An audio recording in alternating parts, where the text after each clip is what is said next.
Hello Flosstube. It's been a moment, hasn't it? I'm back finally. I don't know how long it is since I recorded my last video. It must be about 2 months. So there we go, but I'm back. I had every intention of continuing to make videos. It's just been a pretty hectic couple of months. You will know from the earlier videos that I've done that I've been directing a production of As You Like It at an Elizabethan manor house. The last performance of that was last Saturday, and that has taken up so much of my time, I can't tell you. The last 2 or 3 weeks were just completely given over, really, to getting that sorted out. So it went very well. It seemed to be enjoyed by everybody that saw it. We got a good review. It's made money, hurrah, for the group, which is great. I haven't got a lot to show you from it, but if you're interested, this was the flyer for it. A little picture of Touchstone and Audrey there from As You Like It. And I do have 1 or 2 photos which I am so technologically incapable that all I can really do is show them to you as they appeared on my Facebook stream. But there we go. That's Rosalind and Celia. The Duchess Senior. We had more women than men auditioning, so I took the decision to change the dukes to duchesses, and it worked very well actually. It was one of those happy accidents that worked really well, and you can just see there at the back of the hall where we perform. This is Jaquiz delivering All the World's a Stage, I think. And the big finale dance at the end, which we did to some Laura Mavula. And Touchstone and Audrey, who are looking slightly different than they did on the cover of the poster, and looking terribly happy there. So it's been a great experience. I am so glad it's over. It's been fun, but bye. I wasn't going to do anything else for a while now, acting wise, but I've already had a couple of opportunities come through, and I always think take the opportunities when you can find them, because they won't come around that often. So there are a couple of plays in the pipeline. But in the meantime, I can give myself back to some stitching, which I've missed desperately because I've just been able to do little snatches here and there. Really nothing of any great magnitude. I ought to have put down what I was going to talk about in this video because it's all a bit of a hodgepodge in my head. But the first thing I want to do quickly, if you can stand this, we obviously met Tut in my last video, and thank you to everybody who said lovely things about him. Emily C, Eclectic Possessions, who I adore, I love her videos and I love her accent, had mentioned that there was a swipe of a picture as I went past from having videoed Tut, so I thought I would just quickly show you what that was. So here we go again on the move. I'm sorry I can't do this any other way than this, so you'll have to forgive the crackling and the banging and the popping. This was the painting that was being referred to, if I can get it all in. Oh, I can't. This is going to take a while, people. Oh, there we go. That's near enough. Okay, this is what's known as an oilograph. So it's a print from an oil painting. It's a Victorian print from an oil painting. And it's a picture of Oedipus and Antigone from Oedipus the King, I think. And it's by a German artist called Teschendorf. So we found this in an antique shop several years ago and fell in love with it. It's a little bit dark, but there's nothing we can do about that. We did take it to a restorer to see if anything could be done to brighten it at all, but it can't because it's not a painting. It's only a kind of an old style technique of getting a print of a painting. So there are no layers. What we thought was varnish that may have been clogging up the front of the picture is literally just fading, really, but we rather like it. While I'm in the zone on showing off pictures, I'll just show this one off as well. We're rather fond of this one too. This is the Lady of Shalott being borne back to Camelot on a bier. I don't know much about that. Again, we bought it from an antique shop, but I don't know who it's by. It's just rather a pleasing image. So we bought it. There we go. So swinging back. I hope that's okay, Emily. And that you could see that all right, and that my Commentary was fine with it. Okay, on to stitching. I haven't had a great deal of time for stitching, as I said. It's just been a case really of getting a few moments in here and there when I can, but I have achieved bits and pieces here and there. Before I forget her name again, Anne-Marie, who is Sophie's Girl, well, I looked it up 3 seconds ago, I think it's Anne-Marie from Sophie's Girl, asked me if I could show how I organised my threads when I'm doing Heaven and Earth designs or Teresa Wentzler's. Maybe the only time I mention her name today, because I'm going to try and keep the Teresa Wentzler fandom down a little bit today. I don't do anything very special, but I will show what I do. This is my Heaven and Earth kit, like everybody else's. It's just one of these DMC thread boxes. I have about 4 of these, which I have a main stock of DMC thread in, and I pull threads from that for whatever projects I'm working on. So this is all the threads that are in the Country Mouse and the City Mouse, all numerical. That obviously isn't, that's the silky slither stuff that you use to grid with. Just some spare bobbin threads there, and the little bit of Krennic that's required for the froth on the beer. Different beer to that beer. B-E-E-R, not B-I-E-R. Okay, so that's all the colours in the Country Mouse and the City Mouse, and that's it really. I take off whatever I need for the thread, and I do the loop method where I possibly can. I always start with the loop method, and there we go. It's the best way to organise those, I think, for a Heaven and Earth design. On the Teresa Wentzler pattern that I'm doing at the moment, the organisation's slightly different because this was bought from a kit and all the threads came on those. Well, they didn't actually, I had to organise them, but then they gave you the thread cards. But I find those thread cards a little bit wearisome, really. Everything tangles and knots, and it's difficult to get the threads off when you want them. So this is the, oh, glare. This is the little pattern that I'm doing that I haven't touched in quite a while, which is the Peacock, yeah, Majesty, Peacock Majesty, of course it is. And the way I've organised the threads for this one is I've used lots of weight bags. So I took all the threads, organised them, labelled up each individual one with the respective colours, and I use those. I don't know if I've got an example here, but if I have a blended thread where I don't get to the end of the thread because I've stitched everything that I need for that particular colour, I would start up a new floss weight bag and put the blended thread in there with the symbol so that nothing's ever wasted. That's quite a nice, handy little way of organising these, and again they're in numerical order, so they're very easy to flip through and find. That glare is terrible. Never mind, they're quite shiny bags. That's as sophisticated really as my thread organisation goes, which is pretty much the same as everybody's, I suppose, really. The one thing that I did with the Dimensions kit, so if you've ever done a Dimensions Gold kit, I'm not going to do that now. If you've ever done a Dimensions Gold kit, they have their automatic thread organisers, which are big long cards and everything hangs off them. And that's fine, it works quite well.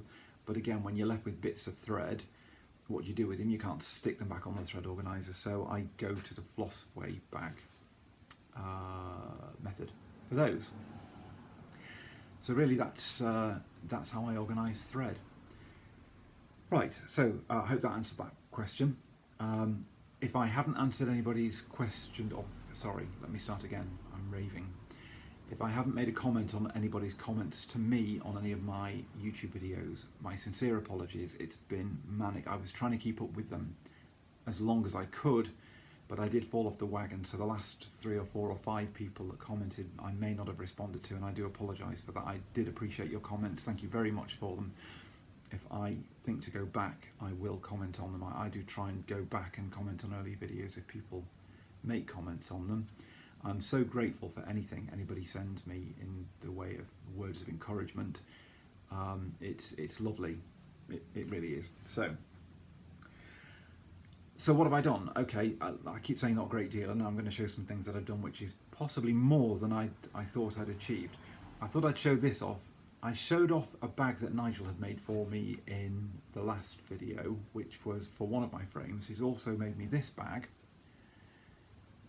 for the big Heaven and Earth Designs frame, which is much wider, longer, long, so long, that long.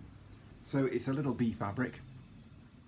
It's rather sweet, and again it's all fully lined, and it has a zipper at the top, and it keeps everything clean and tidy, and it's wonderful. It's lovely and padded and soft and fantastic. What's in it is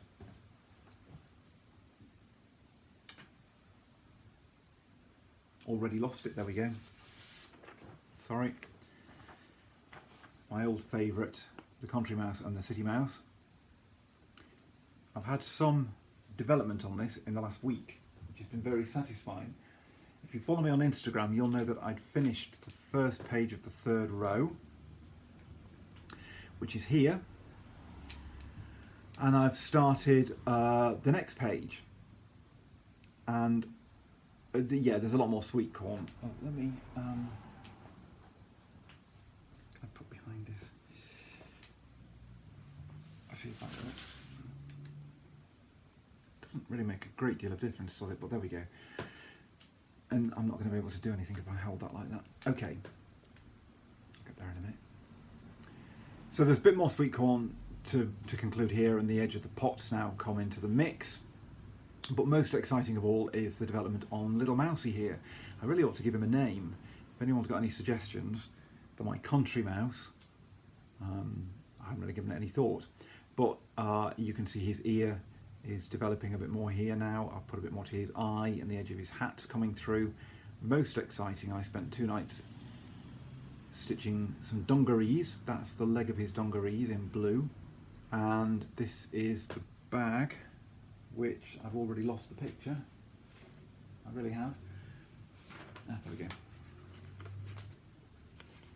Okay, so the colours come out slightly differently, but you can see, if I can point, that leg is that leg there.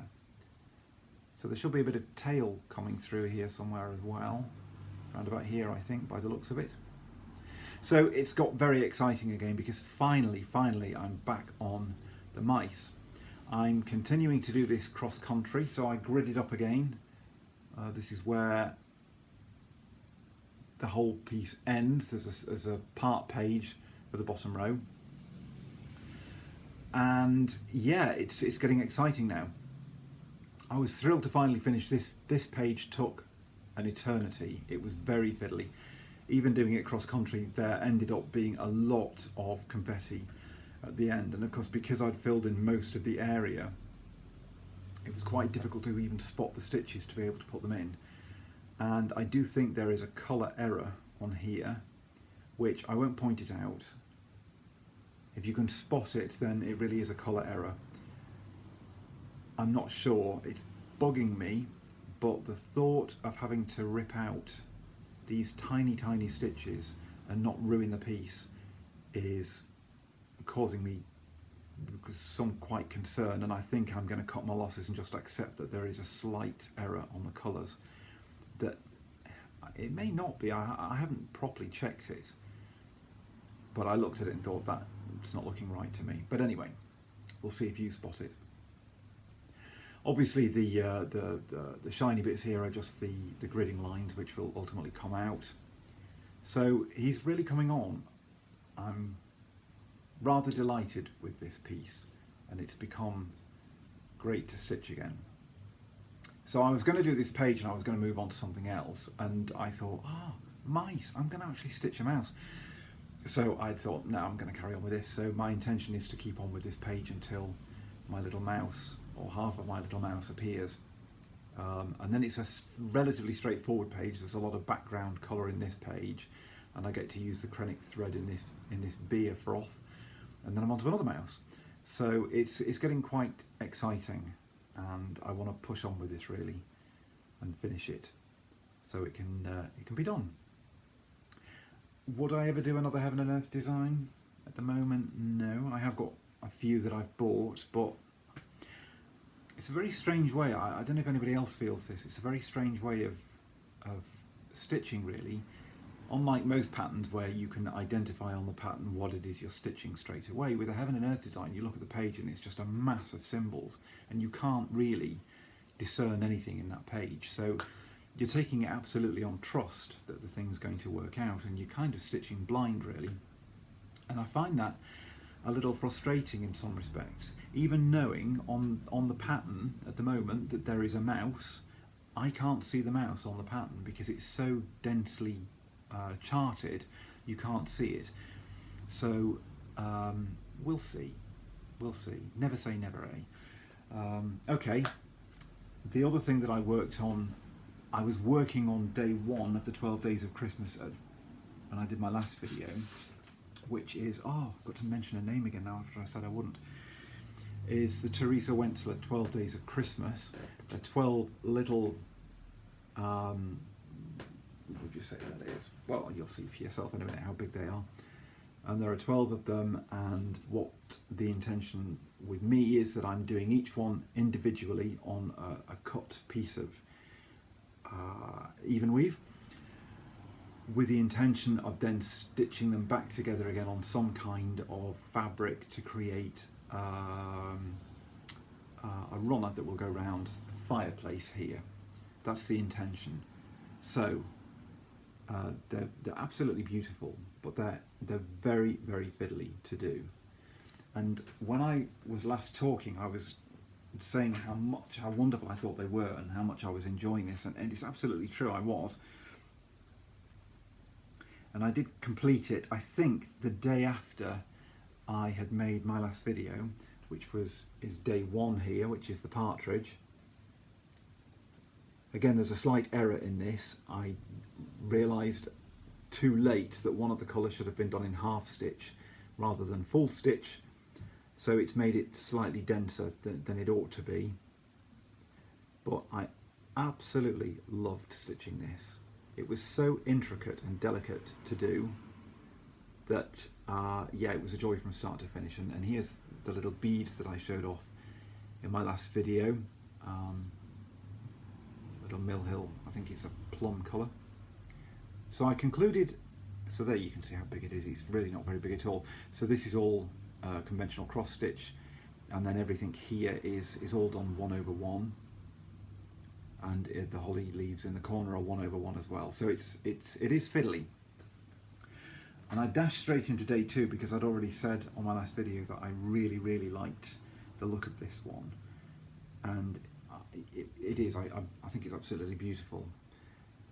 Although I say it myself, that's all down to the designing and not me. I just followed a pattern. It is absolutely beautiful, but it was a nightmare to stitch. This all around here was so confusing, and even with the size of chart that I'm working on, which is blown up onto an A4 size, and it's very, very clear, it's off the Patterns Online website, very, very clear pattern, it was still very, very fiddly and very time consuming. It took an awful lot longer to do this one than day 1 had taken. Now, I have been speaking or communicating with a lady called Sylvia on Stitch Mania, who's also doing these, and she'd had a similar experience. She's now on day 3 and trying to do, I think, is it 10 stitches a day or 10 stitches a week or 100 stitches? There's some kind of plan involved whereby progress can be maintained. And she has told me that day 3, which is the French hen, goes back to being much easier. So I'm very hopeful that day 2 is a blip in its complexity and the rest get more straightforward. I'm really not keen on this. I think it looks just rather confusing, but I love the swans and I love the little fool here with the dancing dog. So there's lots to look forward to with these. Like I say, I was going to go back and do day 3. I'd even got the fabric cotton ready to go, and the mice were calling. They were saying, "No, you're so close to stitching us." So I abandoned the 12 days for a little bit longer. The other thing with them is, as I said last time, while the centre section is obviously unique to every day, the border is identical on all 12, with obviously the exception of the day here, the number here, which means they're a little bit repetitive. and my intention is always to do all of this first before I get to this, because I can see myself just doing all the nice bits in the middle and having 12 wretched borders to do at the end, which will kill me. So I'm trying to be very good and do the borders first and all of the holly leaves and everything, and then the circle before I then start on the main motif in the middle, and obviously the beads go on last. And it's been done on a frame. I do these on a hoop, and there we go. Yeah, 2 days done, 10 to go. That kind of really is everything that I've done stitching wise, to my shame. I can't think of anything else that I've done. I've been so tempted to make new starts on all sorts of things that keep calling at me, and I'm trying not to, but I have bought a bit of stash again. And to start with, I'm going to blame Mazzoso Crafty, Stephanie. You've done it to me again. Every time I watch one of Stephanie's videos, she shows the most amazing patterns that just absolutely call to me, that I can't help but go out and buy things. So I had to track this down. Thank you, Stephanie. That's backwards to me. What does that even say? The charms of Christmas. And it's this that Stephanie's doing. I'll look at it on the inside and see if it's any, it's a beautiful book actually. I think these are a series of books that are produced by Leisure Arts. I don't know if they still make them. Oh yes, look, because this is book 22. There's another 21 of them to buy at least. They're really well presented. I got this from, it came from the US. It came from Paper Cavalier in Brooklyn. So they're lovely. Oh, look at that. They're lovely, lovely looking books. And they're not all Christmassy. There's a harvest sampler there. I have to say that really the main one that Stephanie was stitching is the best one, and it's the one that I'm absolutely determined to do in here. These were quite nice as well. There's some rather nice stained glass whimsical little ornaments. I quite like the colours in those. They are very stained glass looking. Bear with me, sorry, I should have had a page number ready, shouldn't I really? I'm just thinking that it might look less glary if I can find it. Then again, no, it's just the pattern. I can't show you the pattern. So that's the image.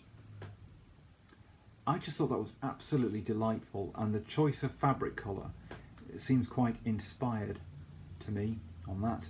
Now, Stephanie's stitching it at the moment, and I think she's finding it quite slow progress. Correct me if I'm wrong, Stephanie. A lot of quarter and half stitches and blended threads and all sorts of nasties. And these look like they're charms as well. Now, where on earth I'm going to track down those charms is anybody's guess, so I may have to adapt this to whatever I can find, which may be nothing. Oh well. It's in the pile to do. It's a growing pile. It's a big pile. The other thing I tracked down was some more stuff from America. I'll show all of these. I'm not that keen on all of them. Again, if you follow me on Instagram more, I posted these on Stitch Mania, so they're probably not going to be a great surprise. I saw somewhere online this pattern, which is Gabriel of the Clouds by Terrence Nolan. Terrence P. Nolan. Terrence P. Nolan seems to be a bit of an enigma. I can't find out a great deal about him. He's disappeared. He did a lot of insects, beautiful studies of insects in cross stitch, and he also did quite a few of these sorts of designs as well, and I just thought this was an amazing design. Really, it's a little bit cheeky. Gabriel of the Clouds. It's signed. Look at this. Must be worth a fortune. So this is Gabriel of the Clouds, and I just thought that was such an impactful image, really unusual. And you'll have seen my last video, the castle sampler, which again Stephanie, her fault again, oh Stephanie, was doing, and used the conversion from Patterns Online, which had lots of blended threads, to really make the dragon sparkle.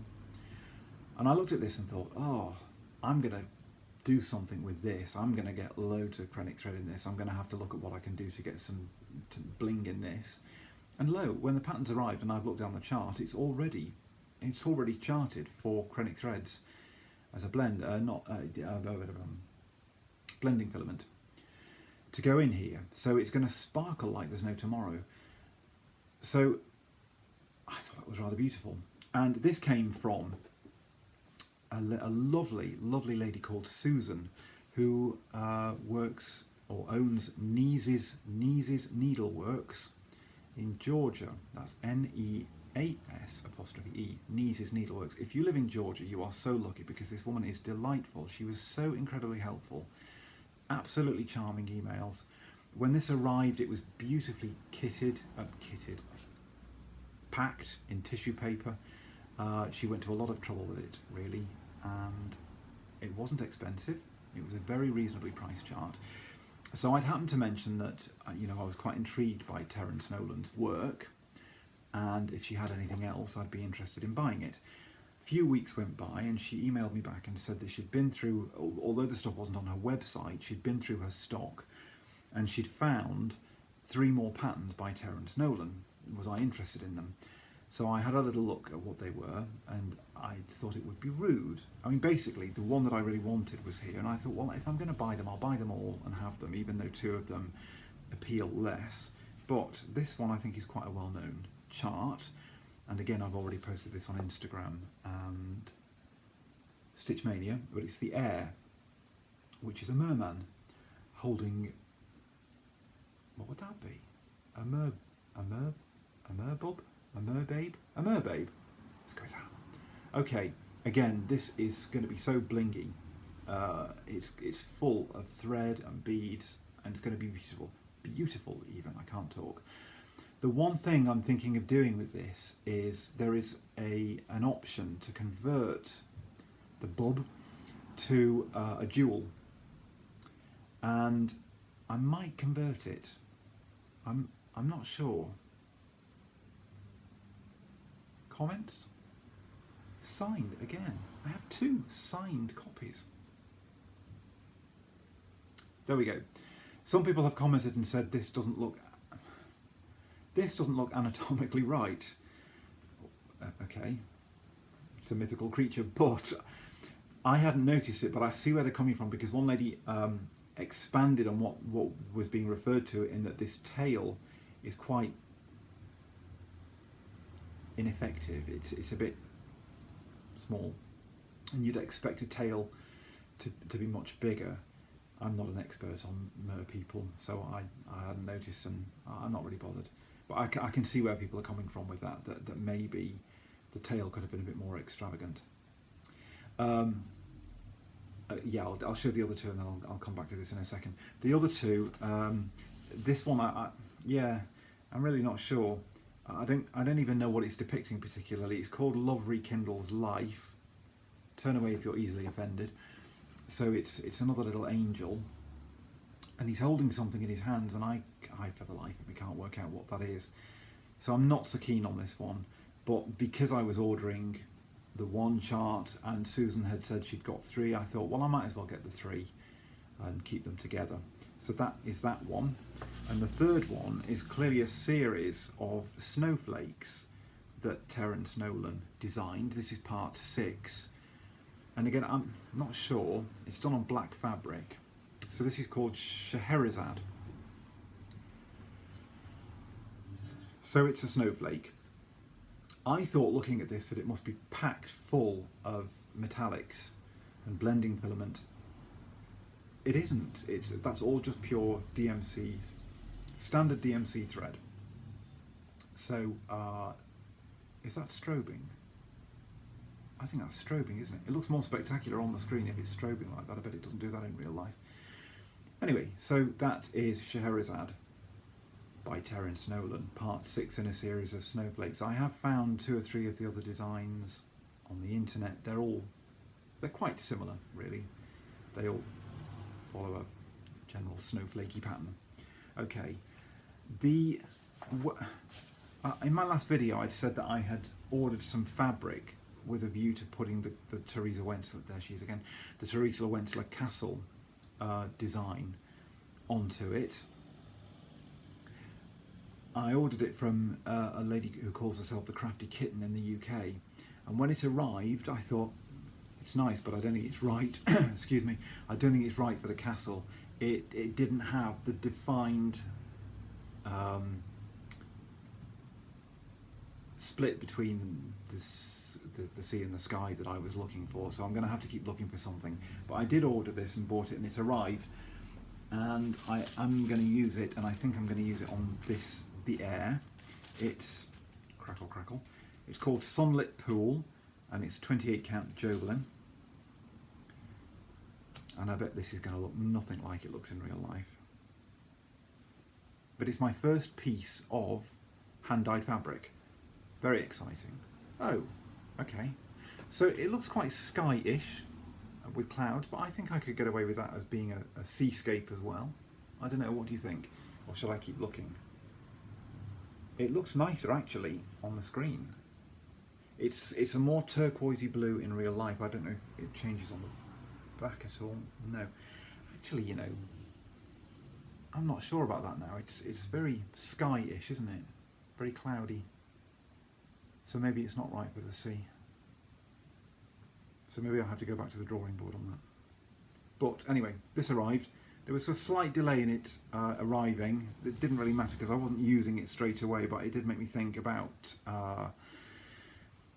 how keen I would be to order going forward if there was always going to be that kind of delay on the delivery.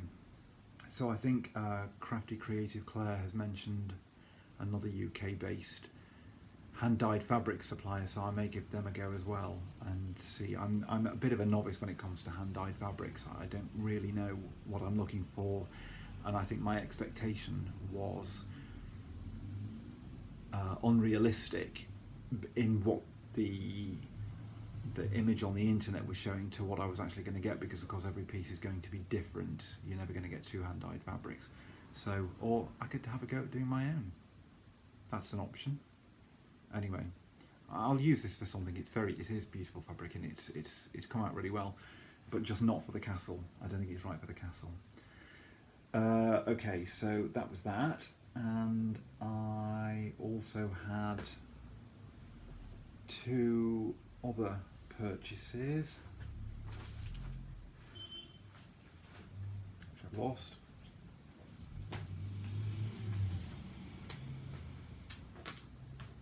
This is great, isn't it? Oh, here they are. Anybody that knows me knows that my other main hobby is reading. I buy a ridiculous number of books. I've been into town today and got 4 books out of the library, and then found another 4 books to buy as well. I only tend to buy second-hand books now because I buy so many, it keeps the price down. So I found these bookmark kits in Hobbycraft that rather appealed. So I've got this one, which is The Great Wave, very famous Japanese picture. I think you can get this as a big cross-stitch kit as well from DMC, but I quite liked the idea of having it as a bookmark. I'm not quite sure what I am quite sure. It's going to be 2 inches wide by 6 3/4 inches long, so that sounds like a bookmark to me. And then I got this one as well. These kits weren't cheap actually. I think it was on a bit of a kind of a spendthrift. No, the opposite of spendthrift. Anyway, I bought them both, and they came to more at the till than I'd really kind of factored, but they're very nice. So this is obviously Van Gogh, or Van Gogh, however you pronounce it, and it is from his piece called A Wheat Field with Cypresses. So that's that one. And this one is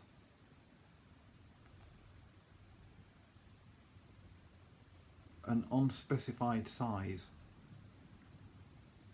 Yeah, it really, oh no, there it is, 2 by 6.5. So it's virtually the same. They're going to be virtually the same. So if you like these, and you're in the UK, you can get them from Hobbycraft. They're not cheap in Hobbycraft. You can probably get them cheaper on the internet. And there are quite a few of them in the series. There's obviously 2 different sorts. This is the National Gallery, and this one is the British Museum. So I don't know whether they've sanctioned or given permission for the artwork to be used in these ways, or how it works. I don't know, but there they are. Do I have anything else to talk about or to show you? Oh, yes I do. Yes I do. It was my birthday this month, and my mum and brother always just give me the cash because they never know what to get me, which is probably sensible. I didn't know what to do with it, hummed and hard, and then thought, I know what I can afford to buy now. A Lowry stand. A Lowry stand. Look at that. Wow. I can't. There we go. There's the base of it. There's the bit that the thing goes on. So I got that from so-and-so. I've only been using it for a couple of days, so I don't know. Jury's out at the moment, but it seems to be really good. It's saving my back. My back's very grateful already because I do have a habit of stooping over the frame when I'm stitching, and it's making me sit upright. I'd already perfected the technique of using both hands on the Heaven and Earth design, so I push the thread in, I push the needle in through the front and pull it through the back and so forth. But using the stand, it's even easier to do that. The nice thing with the Lowry stand, the reason I've always been put off using stands is because you need to get to the back of your work a lot. And with the stands that I've ever had in the past, they clamp on and it's really difficult to then get to the back of your work easily, so I've given up using them. The joy with the Lowry stand, if you can see, I don't know how I'm going to do this, but this little gizmo here makes that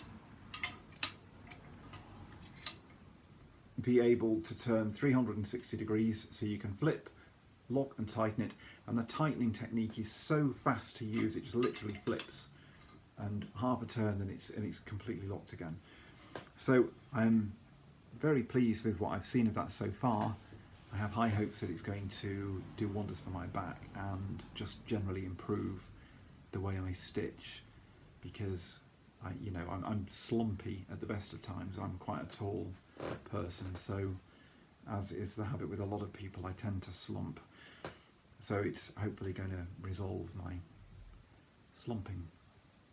And while I was buying that, I thought, because it's one set of postage, I'd get this doobry, which is a mini clip no-sew frame.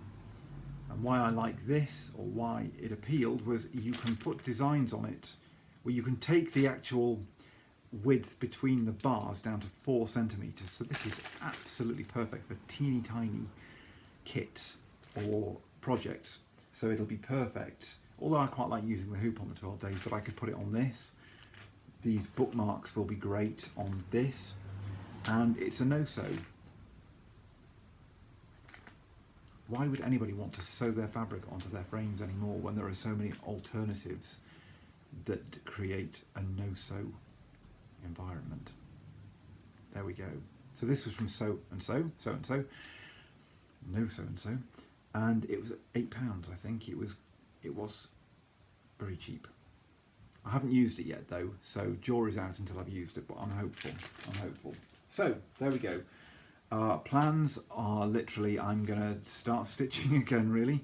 I haven't done enough stitching, and I've fallen off the wagon with a lot of YouTubing, so I've not been following people as I should have been, so apologies if I've not been commenting on your videos. I will put that right. So plans are, I will carry on with the Country Mouse and the City Mouse. There's another stocking that needs starting. I did show a couple of things a couple of videos ago that I was determined I was going to start this year, but we're already at the end of July. I don't know where this year is going, so we'll have to see how things go. But at the moment I'm really enjoying the mice, so that's where all my attention is going to be for the foreseeable future. I am at 40 minutes, that took longer than I thought it would. So again, thank you everybody. I exceeded 1,500 subscribers, which blows my mind that anyone would be happy to subscribe and listen to me drivel on. So that's hugely flattering, and for someone that doesn't have a great deal of confidence in himself, that's really heartwarming. So thank you for all your comments and your subscriptions, and there we go. I will not leave it so long next time, I hope. and get something sorted out. Certainly once I've got this page finished on the mice, I'll be very excited to show that off. So, thanks again.